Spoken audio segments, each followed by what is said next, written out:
Yes, hello everyone and welcome to all our West Australian football fans to another edition of Around the WAFL as the race for the finals really heats up. We're hot off the heels of an exciting round 17 and we're going to review all four games for you here today, including a chat with Claremont's Joel Weston off the back of their loss to East Fremantle. But joining me today, alongside yours truly, Paul Persick in the BackChat studios, is Mark Forey Foreman. Welcome, Forey. Another big edition. Thanks, Paul. Yeah, good to be back. It's like you said, it is heating up, and some more unusual results here or there. A couple of predictables, but looking forward to getting through it. Absolutely, especially the one between East Fremantle and Claremont, especially after Thursday. I'll tell you that, mate. Yes, I know. How did our predictions go? I don't think I was great, was I? Nah, you were shocking. I got one back on you from a couple of weeks ago, Yeah, mate. you did. My tipping's horrible, Paul. I go a bit rogue, I think, when I throw my tips out. More than a bit rogue, mate. I'll say that much. But hell, you're doing better than I am. I'll say that much. Oh, brilliant. Have you set? I don't think you set the bar all that high there, though. Nah, it's not very high. It's not very high at all. A donkey's bar, when it comes to footy tipping, isn't that high anyway. Yeah, fair call. Yeah. Now, just before we do have a chat with Joel Weston of the Claremont Football Club, of course, the big story after round 17 was, as far as South Fremantle were concerned, Todd Curley. He's extended his stay at the Bulldogs as coach for another year. That'll take him to 10 years at the helm, the longest-serving coach in South Fremantle history. Well, there you go. See, I like when you throw these stats out. I didn't know he was the longest-serving coach, but you see the positivity he's brought to the club, and whilst this season perhaps hasn't been what they'd hoped, I think with Todd Curley there, we know he's passionate about the Bulldogs. It's good that they've shown faith in him, and despite a downish year, that they think he's the right man to lead them forward. Their main focus obviously will be to reload for 2024, and especially with the young players that are coming up through the ranks, in particular Solomon James and co. I reckon that'll be the year to really get back into that finals picture, because when that pre-season salary cap breach came out and they were deducted 8 premiership points, it's safe to say the writing was definitely on the wall right from the start. Yeah, I think it did put them on the back foot a bit, and you can sort of see that by some of the results. I don't particularly think that the amount of wins they've had this year, which I think is 5, I think. 5 official wins, but obviously, yeah. Yeah, minus the points. But I don't think that's totally reflective of where they're at. And I certainly don't think I don't think it's out of the realms of possibility to see them making finals next year and pushing up to where we're pretty much used to seeing South Fremantle be at that top half of the table. Absolutely. Congratulations to Todd Curley. All the very best to him for the rest of the season and, of course, for 2024. Of course, every WAFL game, by the way, is live, free and in full on the AFL app. We've got 5 games coming up in round 18 and we'll preview those for you on Thursday. This is Around the WAFL, the official podcast of the West Australian Football League. Now, of course, one of the big games in round 17 for it was East Freo and Claremont at the WACA ground. And for the Tigers, it was their 3rd straight loss, this time by 20 points. But one of the players who put in a positive imprint for the Tigers is Joel Weston. He's having another good season over at the Tigers, and he's good enough to join us here on Around the WAFL. Joel, hello, mate. How you going, boys? Going very well. Great to have you on the show. It was a real tough outing at the WACA, but the first half, it was very, very good from the Tigers' point of view, leading by a few points at half-time. Yeah, that's right. We spoke about it after the game, and it really wasn't our game plan or anything that let us down. We thought the effort was definitely there. Like we played a really good game of footy, but we just struggled to convert, which in every AFL game, anywhere around the country, it's always going to cost you if you can't kick straight. But we definitely thought our effort was there, and there's definitely some positives to take out, while there's also some things to work on. And we might have let one slip away, we personally think. But, looking forward to bouncing back this week. Joel, the last few weeks hasn't been particularly fruitful for the Tigers, perhaps dropping, as you mentioned there, games that you'd hope you haven't. Where have you seen the problem lying? I don't know if there's really I don't think there's quite a problem. It's just we just got to get back to what made us good, I guess. And I think it's just like everything is in place. We've got a good game plan. We've got good personnel playing. It's just stringing it all together now and making it all work, which is going to happen. We have evidence and we have proof that it works when it works, and that we're a good team when we're on. So we just got to get back to playing our best and trusting each other and working together and really just helping each other out throughout the games and hopefully we can just keep playing that 4 quarters of footy, and then that's going to gonna help us the most. Well, one player that can really hold the key is Tia Miles. So what do you make of his performance? As a solid defender mid, 30 possessions, including 6 marks and 4 tackles. He's really improving his work rate week by week. Yeah, well, I guess that's what everyone in the team, that's what Ash wants, is a bit of that plug and play type of player. It's just no matter where we play anyone, we're just expecting everyone to go out and play their role, and Taya playing on the wing and then also back, just helping the team in any way he can, definitely helps us so much. And yeah, like you said, he just works so hard and he doesn't get beaten one-on-one, but then also when he has the ball, he's damaging, and then when he doesn't have the ball, he's directing his teammates. So yeah, he's been a big inclusion for us this year, and yeah, I mean, well, hopefully he can just keep putting those performances together for us and help us out. Joel, on more of a personal level, tell us about the last 12 months for you. It must have been a bit of a turbulent time exiting the AFL system, but now finding your way at Claremont and seemingly enjoying your footy. What's the journey been like over the last 12 months? Yeah, that's exactly right. To be honest, it's been tough. It's been a really tough time, but I feel like coming back to Claremont just helped me enjoy my footy a little bit more, and just helped me just like kind of relax a little bit more and just play for the fun of it, which has been really good. And Ash Prescott, the coach, has been really, really big on that as well, just helped me get back to enjoying myself. And that's probably where I'm going to play my best, is when I'm just comfortable and relaxed. So that's been probably the main thing about how I've managed to string through a couple of good games this year, and looking to keep building for the rest of this season. Just on that, Joel, not that Paul or myself have ever played at that level, probably because of injury, Paul. But is it occasionally difficult, or can you sometimes get lost playing AFL footy, that you forget to enjoy it? With all these things you need to do, the demands of AFL footy, can that enjoyment sometimes be lost? Yeah, definitely. It's I reckon it's pretty common across many players. Obviously, not many people would open up much about it, but yeah, it can be really stressful, and there's obviously a lot of pressure, as you guys would be able to tell. And I think, look, I guess the easiest way to put it is it'd be a great lifestyle if you're top 5 players in your team and you're in every week, and you're really, I guess, you're just like the staple piece of the team, and it's really enjoyable because you don't have much pressure. But when you're I guess fighting for your spot every week, and that I guess it's the come up to getting into that into the starting team every week. I guess it's pretty tough, just trying to prove yourself and prove yourself every training session, every game, and every day. So I guess it's pretty tough and pretty draining, definitely. But yeah, like I said, it's obviously a great lifestyle, and I'm not complaining at all. I was so happy to get my chance at the AFL level, and no regrets or anything.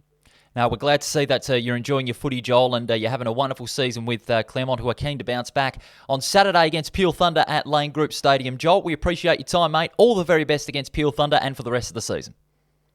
Thank you very much for having me on, lads.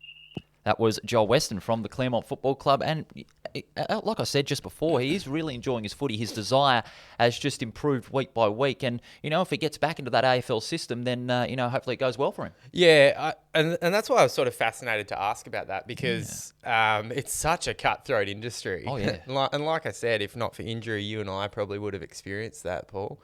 Just joking. No, I never got injured. I just wasn't good enough. Yeah, you and me both. But to hear that insight from Joel was fascinating, because it's one of those things where I think everyone just speaks about the euphoria of playing AFL, but the pressures and then the cutthroat nature of it, because he's right. Realistically, there's only 10% of players on AFL lists who are probably constantly feeling safe. And the rest of them are sort of fighting for their spot, fighting for a contract, fighting for money, because you need to live, obviously. And Joel, unfortunately, was at the bottom end of that and has now come back. But yeah, you're right.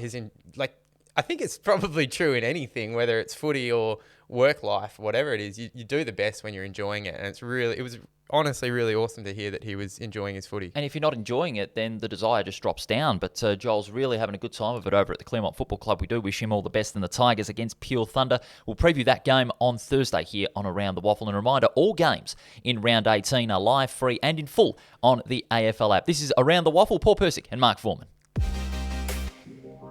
All right, let's get to the games for round 17. 4 of them took place this weekend, all of them on the Saturday, and we're going to start it off at Steel Blue Oval, Swan Districts and South Fremantle. Neck and neck between both the sides all the way, but it was again that last quarter that broke the ice. A 5-0 final term, sealing another great Swans win at home. Yeah, and haven't they been good at home recently? Yeah. We saw that after the Siren win against West Coast. To be honest, they probably weren't outstanding that game, but they've just built over the last few weeks and starting to put some performances together. And I've got to put out an apology, Paul. I don't actually have the Golden Grunt winner. What? I know. I'm sorry. What? My source is actually having just a standard, nothing serious, but having a surgery, is in hospital, so was unable to reach him on the phone.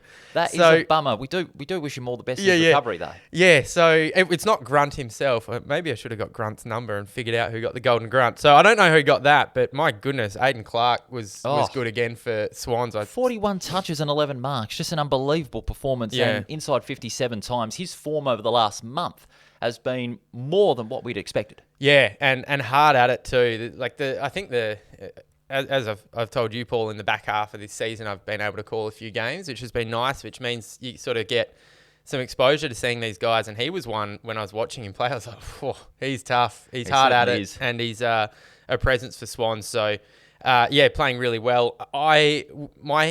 My guess for the Golden Grunt, because they often don't just give it to the highest ball winner, but it may well have been Jesse Turner, because he kicked a few really important goals. 3, in fact. Yeah, and had a presence through that midfield as well. But maybe I'll do a retrospective Golden Grunt. My guess would be Jackson McLaughlin. I mean, he's only been in the league for only a short time this season, his first season.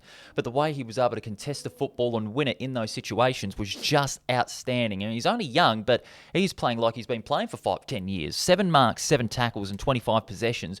All of them were absolutely terrific in those contests where you really need to step up and show that extra grunt that it's always expected, especially at home from a Swan District's point of view. So I thought Turner, McLaughlin, Clark, they were all outstanding. And Chris Jones, back in form with 3 goals. Good to see him back in his best form up forward. Yeah, for sure. And God, they've got some players there, don't they? You know, this is, and it's, I think we said a couple of weeks ago that their position on the ladder is also probably not reflective of what Swans can do, and the volume of work they've put together over the last month sort of suggests that. So, I mean, let's look out for them next year. Obviously, they're going to fall short this year, but it's not a lost cause for Swans at all. They've got some players there. From the other side of the coin, South Fremantle, they were very, very good for 3 quarters, and that's been their Achilles heel this year, that they've only been able to play 3 quarters. They just haven't been able to string that final piece of the puzzle together in that last quarter when the game has been in the balance. I mean, we saw it against Claremont at home, against East Fremantle at home in the Derby, and now we've seen it again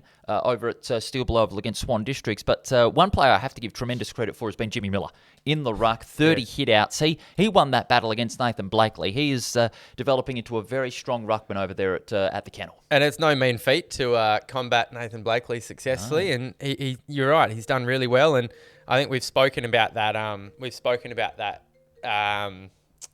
What do you call it? The impact and the follow-up from these rucks. So, very important. And, he's going from strength to strength this year. He certainly is. And also Aaron Drage, he also had another good outing with 23 touches. And Glenn Byron playing as another defender mid, sort of the similar qualities to Joel Weston and Tia Miles from the Claremont Football Club with 22 touches. Solid delivery further up the ground. But Swan District's too good in the end, winning by 37 points. Now let's go to the second game. You were at this one, Forey, over at Lane Group Stadium. Pure Thunder, unsurprisingly, easy winners over the West Coast Eagles in the alignment derby, if you will. 19-18 to 5-4, a 98-point victory. But I tell you what, it was the Blair Bell show over at Lane Group Stadium. He was incredible. So, it was, I think, it was my first Peel game this year. And so I got to see Blair Bell absolutely tear this game apart in the first half. His second half was a little more quiet, but when the game's on the line, that's when you sort of look to who's doing what. And my goodness, he was such a presence. He's just a big body, and there were multiple times where it wasn't so much. I mean, he was winning aerial contests, but it was the way that he just got his big frame in front of opponents and was able to hold them out, take the mark. West Coast couldn't combat it. Yeah, West Coast just had no answer. No, and he was unreal. So he kicked 4 goals, 2, and I think he missed one altogether as well. So Could have been a little more, but that game was, pretty much stitched up off the back of his boot, 10 marks as well. But he had plenty of backup as well. I mean, Will Brodie, outstanding, 31. Carl Warner, 26. Ben Hancock, 33. That was a win that was much needed for Peel Thunder because they're right now tied with Subiaco and Claremont on 40 points with a double chance at stake. Even though it was against an opponent in the West Coast Eagles that have had their struggles this year and are starting to bring a few players back, they needed that win as a confidence booster for the rest of the season, and they had all their top players contributing. Absolutely, and it like you said, it pretty much sews up. I mean, all barring a disaster now, it sews up that top 5, and they're getting players, as you said, playing right at the right end of the year. So they had a few. I think they had a couple of Dockers come back. So that's always handy. But tell you what, the one I struggled with was constantly mixing up Ethan Stanley and Carl Warner, the two blondies. Yeah. And they were both pretty prolific too. Played pretty well. So Ethan Stanley dropping back a level from a couple of weeks ago. But yeah, they're finding their feet, and not a team you'd want to run into. No. They were pretty good. At this crucial time of the year when, that 3rd, 4th and 5th places are pretty much still on the line between at least 4 teams. Yeah, yep, for sure. And when you've got that AFL quality in your sides as well, it's difficult. I will say there was genuine concern, and he came off in front of us for Heath Chapman. Yes. So holding a shoulder, and he looked in a lot of pain too. He did. I think it sort of stayed out the whole time. He came off the ground, and even when they whisked him down into the rooms, I saw Peter Bell, moving after him pretty quick. So all the best for Heath Chapman as we wait to hear the full extent of that damage. Yeah, that'll be a big blow for Peel Thunder heading into that game against Claremont. And on the subject of the Tigers, that's where we'll go next at the WACA ground for game number 3. But it was East Fremantle that got the job done by 20 points, 11-10 to 7-14. Joel Weston summed it up pretty well. I mean, their effort was there, their application was there, but they just weren't able to convert on the scoreboard. I mean, from a Tigers point of view, 7-14 isn't pretty reading, especially when you have the work of Miles, Edwards, Bolton, and the debutant in Daniel Curtin, who had a very serviceable debut. It really doesn't flatter them a lot, especially when you look at that scoreboard, despite the effort they put in. Yeah, and it's so frustrating. Like, as you said, Joel said it perfectly. It doesn't matter. It doesn't even matter what level of footy it is. When you dominate a game and don't convert, it so often comes back to bite you. When you had one more inside 50 as well, and also they had like 16% more disposal per goal. Yeah. That's heartbreaking. That is super, super frustrating. So I suppose the positive is that the volume of work was there. It just was not, that final product wasn't, which is also weird. I keep saying this about Claremont. Their performances have been weird. They've not been Claremont-esque. We're used to a polished Claremont who, finish well, use the ball well, do all these things, and they've had some bad losses recently. So it's a weird time is the best way I can describe Claremont. But they've dropped to 5th as a result. Yeah. But I think, as Joel said, the work is there, so they just need it to click. And so if their ball movement clicks at the same time as their finishing clicks, they'll be okay. But yeah, they've put themselves in a bit of a predicament now, because I think 3 weeks ago they were basically almost top, weren't they? Top 2. They were almost in the top 2, but now they've dropped to 5th. And another loss and a West Perth win on Sunday against South Fremantle could see that either the Tigers or the Thunder a little bit vulnerable. But looking at East Fremantle, that was a win they needed to get out there. That was a win they needed to produce. And they had Jared Jansen, solid 24 touches. Kyle Baskerville being pushed into the midfield in place of Milan Murdoch, who's still nursing a shoulder injury.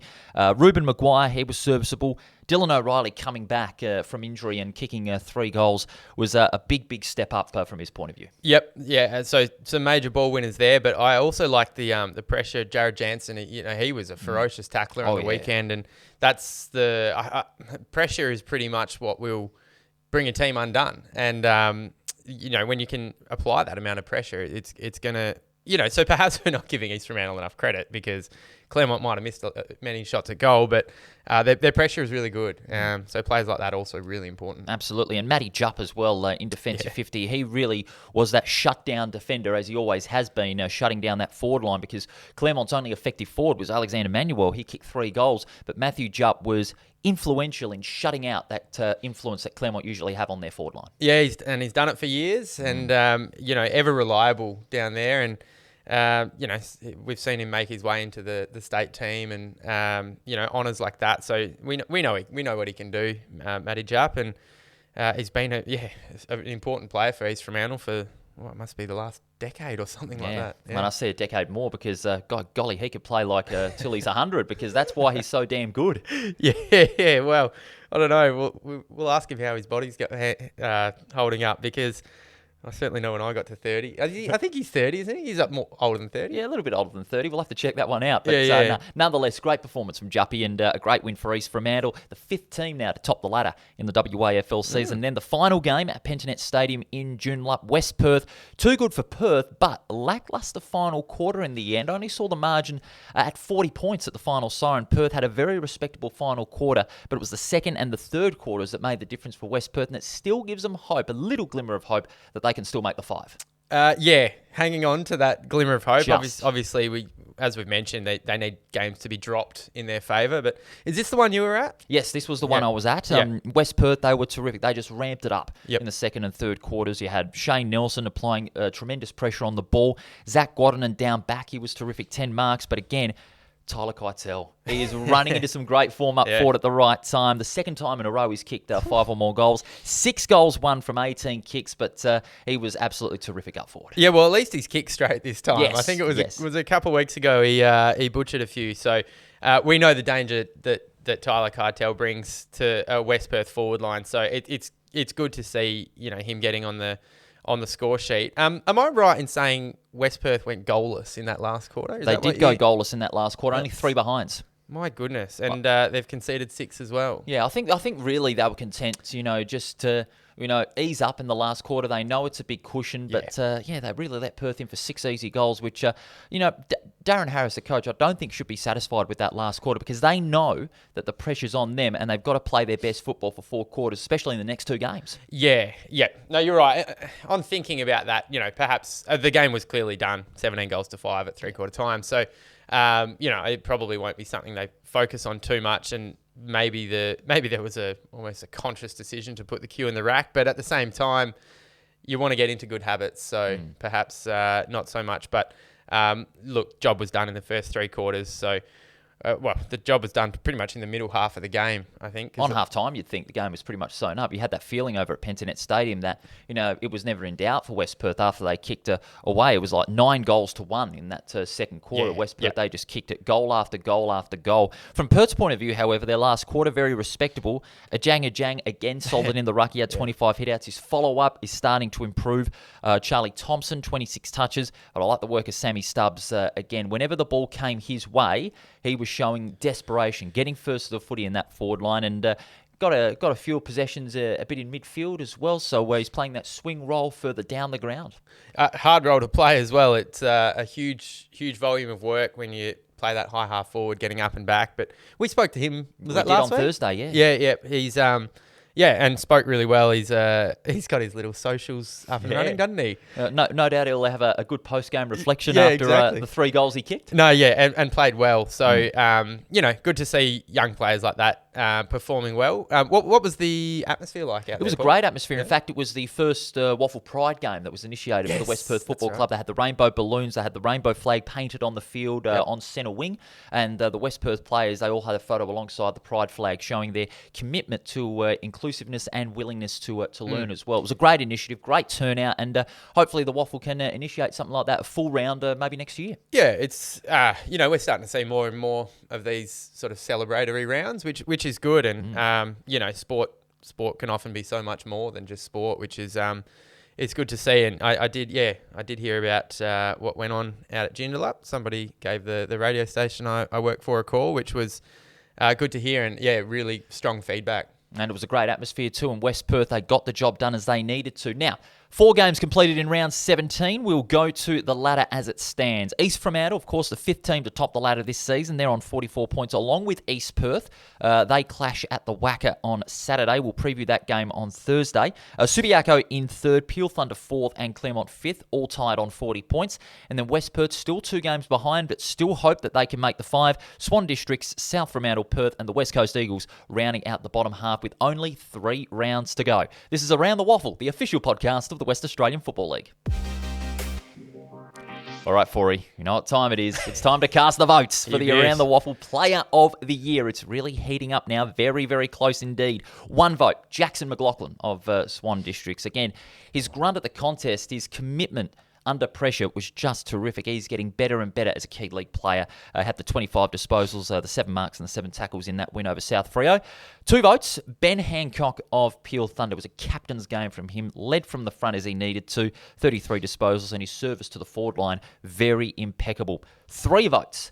Tyler Keitel of West Perth is running into good form at the right time. 6 goals from 18 touches. 4 votes. Aidan Clark of Swan Districts. A little bit stiff. Yeah, a little very bit stiff. But he played a ripper game. I mean, 11 marks and the 41 disposals. His pressure and application at the contest was outstanding. We almost need a drum roll for this, Paul. Who's the 5 going to? The Around the Waffle top gun of round 17 goes to Matty Jupp of East Fremantle. But think about this. His role as that key defender against Claremont, who have a powerful forward line, was so important. The 10 marks that he had in 18 touches was impeccable service from Matty Jupp. The experience showed once again, because when Claremont have that forward line firing, DeLacy, Manuel, and even Smallwood, who can play a bit on that half forward line, they can fire up that scoreboard pressure. Jupp didn't allow that. They only had 1 forward firing, Claremont, and Matty Jupp shut it down. He was absolutely fantastic. Yeah, wow. You've pretty much completely justified your decision there, Paul. I can't really argue with that.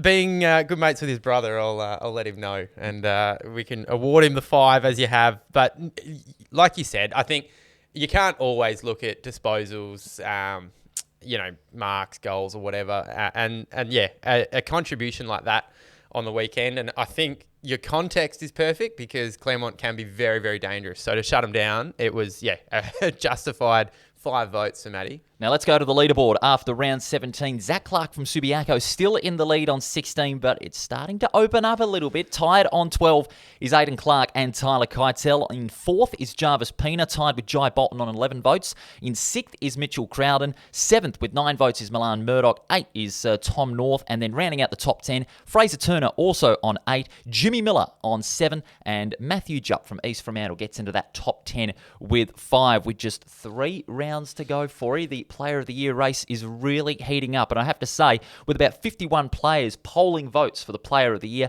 anything can happen. Well, absolutely. And you see what happens with Matty Jupp getting 5. It, propels him up into that leaderboard. So it's been a great season. One of those blink and you'll miss it. I can't believe we've got 3 rounds left. So certainly heating up, and it's so good to see the performances of some of our guys in this second tier. Absolutely. Forey, great job from you as always. Looking forward to a big round 18 preview. Yeah, pleasure. Looking forward to it, Paul. And thank you to all our viewers and listeners as well for tuning in to today's edition of Around the Waffle. Don't forget, every game is live, free and in full on the AFL app, the home of Waffle Footy in 2023. We also have socials in operation, Facebook, Twitter and Instagram. Give us a big thumbs up. We really do appreciate it. We look forward to your company on Thursday to preview a big round 18.